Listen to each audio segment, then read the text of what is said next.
Buenas tardes, compañeros. Nos corresponde a nosotros el tema lenguaje y memoria corporal en las exposiciones del área de expresión corporal. Bueno, comienzo yo con lo de lenguaje y finalizado lenguaje sigue mi compañero con memoria y memoria corporal. Bueno, comencemos. ¿Qué es el lenguaje?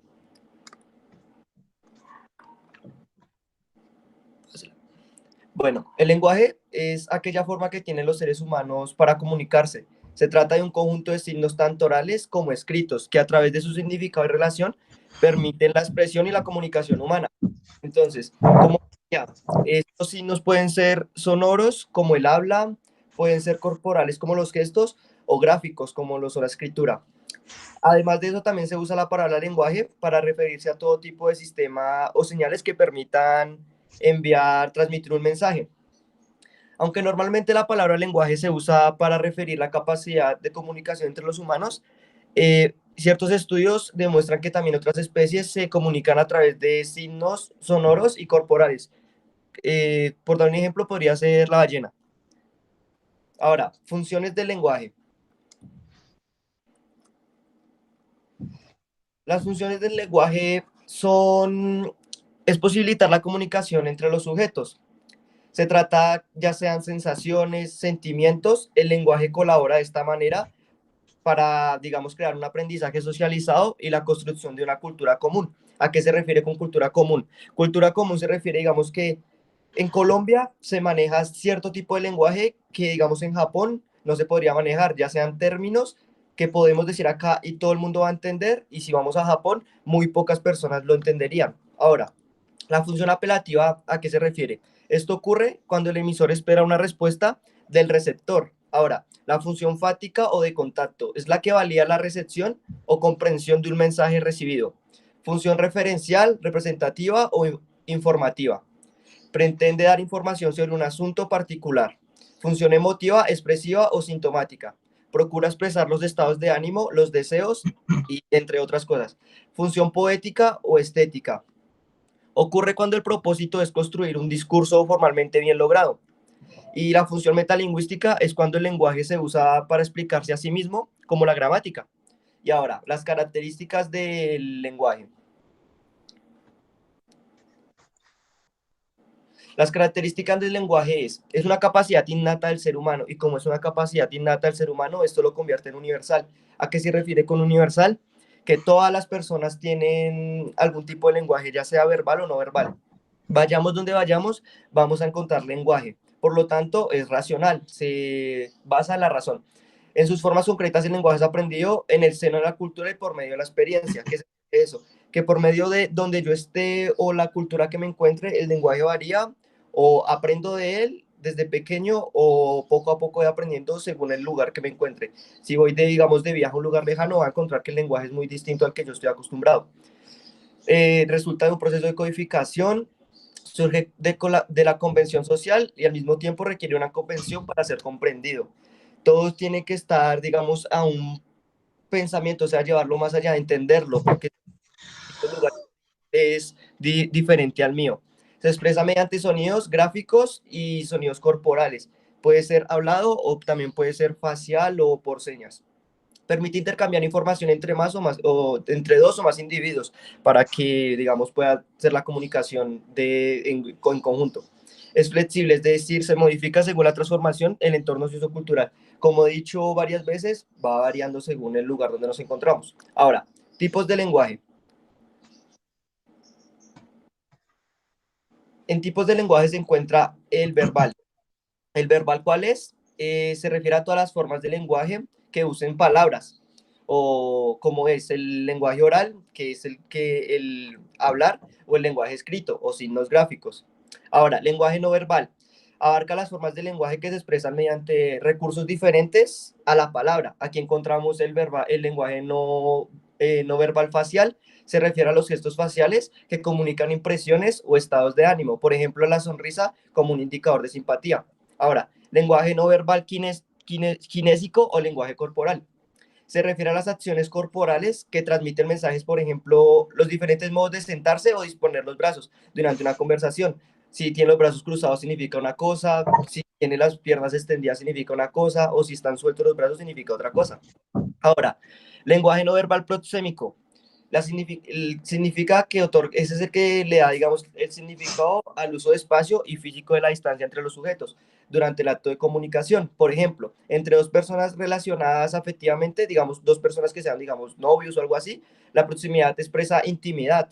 Mientras que si esto mismo, así es cerca de dos personas que no se conocen, algo así, para alguna de las dos personas puede generar un tipo de acoso. Entonces, en esto se basa esta. Las siguientes son otros tipos de lenguaje. Sí.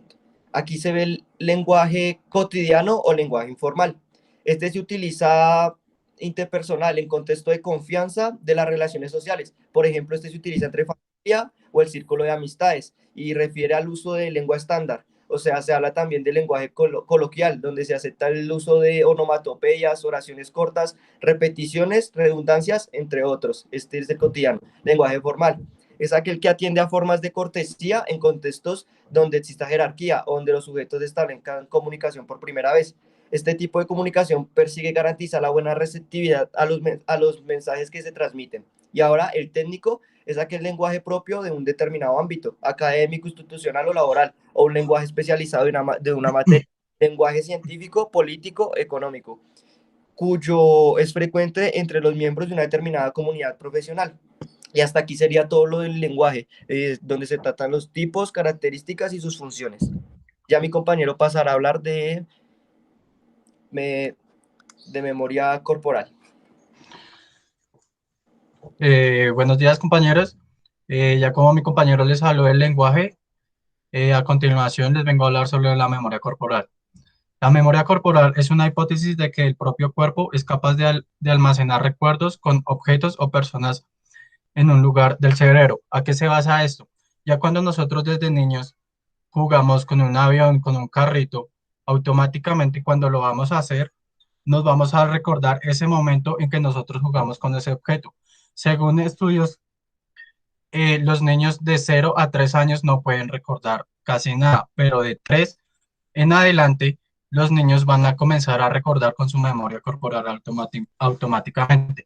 Como les decía, cuando jugamos con un carrito, con un avión, desde niños nos impulsamos a jugar. Entonces, cuando jugamos otra vez con eso, nosotros, la memoria corporal automáticamente nos llega el recuerdo que nosotros habíamos jugado con eso. Nosotros decimos, nosotros, yo ya había jugado con eso.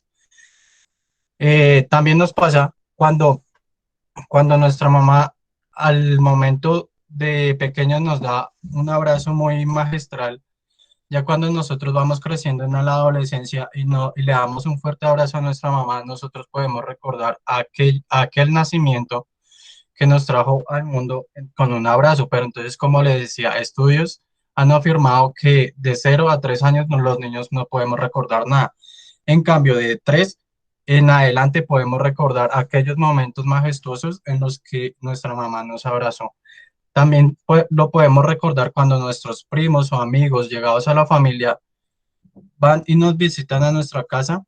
Entonces, en los momentos libres, nosotros les podemos decir, ¿se acuerda cuando jugábamos en el parque con la pelota y todo eso? Entonces, automáticamente nuestro cerebro ya llega un momento de recordar, nosotros jugamos desde pequeños, listo, vamos a recordar en este momento. Entonces, vamos al parque a jugar como nosotros jugamos, como nos entrábamos.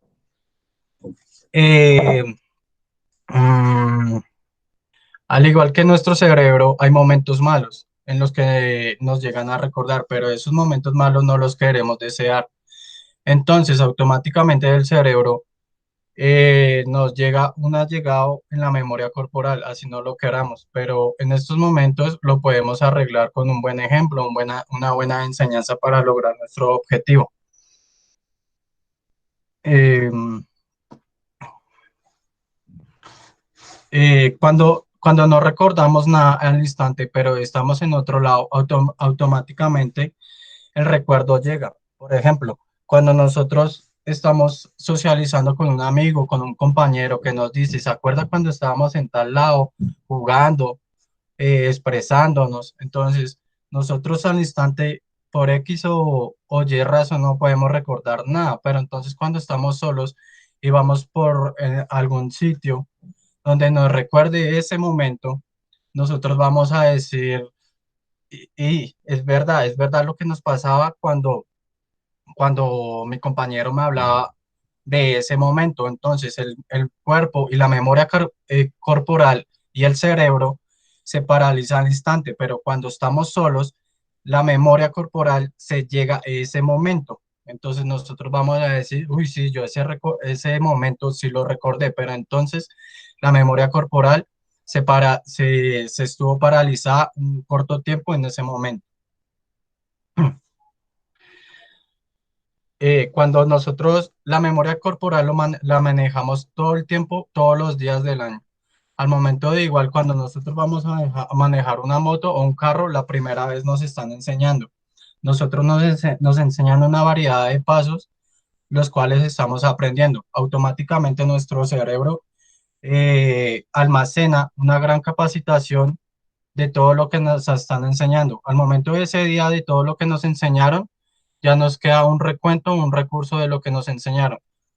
Al otro día o a la semana, en fin, en cualquier día, vamos a otra vez a manejar el mismo concepto, a manejar moto. Entonces uno, la memoria corporal, uno ya le va recordando cómo uno va a acceder a esos pasos, por ejemplo, montarse, meter primera, en todo eso va basada la memoria corporal. Igual eso es un carro, meterle cambios, meterle freno, todo eso va basado en la memoria corporal, que nuestro cuerpo automáticamente va basado en eso. También lo podemos representar en la memoria corporal de la danza. Eh, en todas las danzas, en toda la música, hay ciertos pasos a seguir. Por ejemplo, un gran bailarín en la danza tiene que aprenderse ciertos pasos, ciertos ritmos para ser un gran profesional. Aquellos que logren captar esos pasos pueden ser unos grandes profesionales en la vida con su memoria corporal porque son influyentes unos en otros. Aprender manejar más la atención, aprender más manejar la disciplina, todo eso va en la memoria corporal. La visión también eso sirve para ver todos los pasos de los que podemos seguir a realizar este objeto. Por lo siguiente, la memoria corporal lo podemos ver en los sentidos, como por ejemplo en el sentido del oído, en el sentido de la voz, en el cuerpo, en el de la vista. Ejemplo, cuando nosotros estamos lejos y nosotros escuchamos alguna voz de alguien, nosotros podemos recordar, esa voz ya la hemos escuchado, ya hemos platicado con esa voz. Automáticamente el cerebro va planteando esa información, recibe, capta información. Lo podemos también recordar con la vista. Podemos ir por, digamos, un paisaje, podemos ir a viajar, podemos ir por una cancha. Entonces, la vista nos hace recordar que nosotros estuvimos ahí, que nosotros estuvimos en ese momento jugando, pasando, no sé, etcétera. Eso es la memoria corporal que cuerpo en nuestro cerebro recibió información de nosotros estuvimos ahí. Ejemplo, también con el cuerpo, nosotros jugando, nos pudimos hacer un morado. Listo, pasó todo el momento, todo el suceso. A los días yo me toco en la parte del cuerpo y yo digo, ¿qué pasó acá? Me duele, me duele. Entonces el morado que me caucionó, entonces fue en ese momento en el que jugamos micro. Igual el de la vista. Nosotros podemos ver cualquier objeto y nosotros podemos recordar, nosotros ya hemos jugado con ese objeto. Eh, Estudios realizados también que si una persona recibe un fuerte golpe en la cabeza, puede producir una enfermedad, una ocasionada como amnesia, que es pérdida de memoria. Esta gente puede perder la memoria en un largo plazo, entonces no es una capacidad débil para estas personas. En conclusión, la memoria corporal es todo lo que nos influye, todo lo que nos informa el cerebro de nuestros recuerdos de lo del pasado, desde nuestra niñez hasta el momento de ahora. Entonces, eso es todo, compañeros, lo del lenguaje y lo de la memoria corporal. Eso sería toda la exposición sería toda la exposición y si tienen alguna duda o alguna pregunta ya la pueden hacer en el mismo foro.